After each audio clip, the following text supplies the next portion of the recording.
est ainsi proclamé élu président de la République comme ayant obtenu la majorité des suffrages exprimés. Le candidat Biya Paul. Le Cameroun est en ébullition. Les rues de Douala, Yaoundé, Bafoussam et même Maroua vibrent d'une colère populaire sans précédent.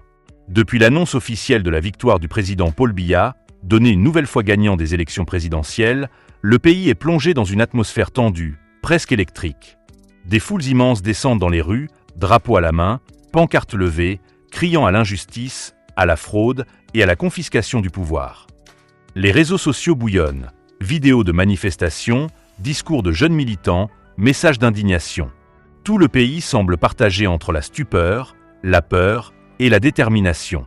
Pour beaucoup, ce scrutin était celui du changement, celui de l'alternance espérée depuis des décennies. Mais le verdict du Conseil constitutionnel a ravivé une blessure profonde, celle d'un peuple qui se sent oublié, épuisé et trahi. Et tandis que les forces de l'ordre quadrillent les grandes villes, que les sirènes résonnent jusque tard dans la nuit, une question brûlante secoue la nation. Le Cameroun est-il en train de basculer vers une nouvelle ère de contestation ouverte ? Ou assistons-nous à une répétition d'un scénario que le peuple connaît trop bien ? Retrouve-moi après le générique.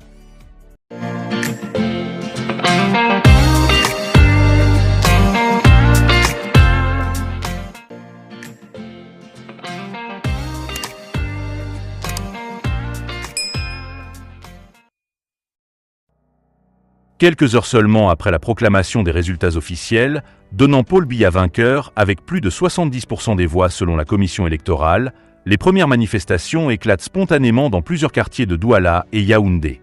Des jeunes, pour la plupart sans affiliation politique claire, se rassemblent en scandant « Trop, c'est trop » et « Le peuple veut la vérité des urnes ». Les vidéos circulent à une vitesse folle sur TikTok, Facebook et X, ancien Twitter. On y voit des foules massives, des slogans de colère, mais aussi des affrontements violents entre manifestants et forces de l'ordre. Des tirs de gaz lacrymogènes, des courses-poursuites et des interpellations en direct alimentent un climat de panique nationale.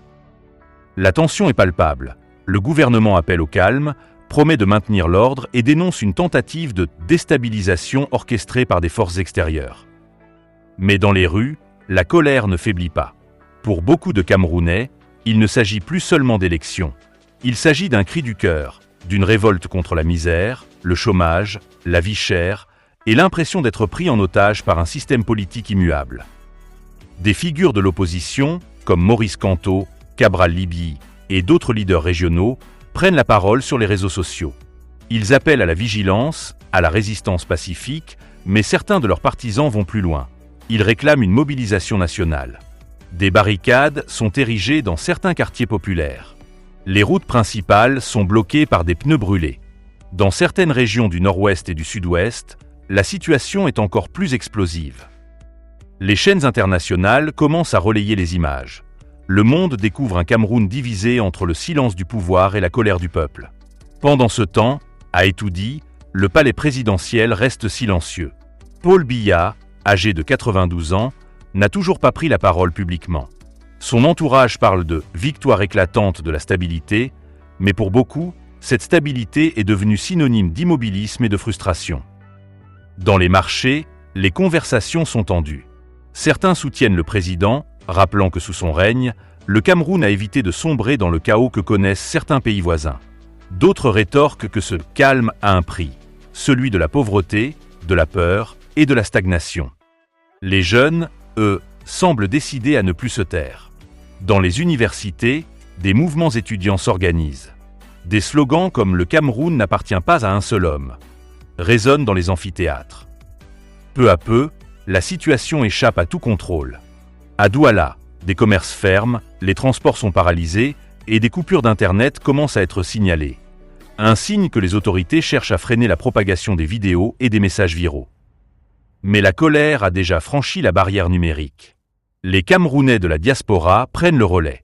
À Paris, Bruxelles et Montréal, des manifestations éclatent devant les ambassades. Des pancartes affichent « Libérez le Cameroun »,« Non à la fraude »,« Justice pour le peuple ».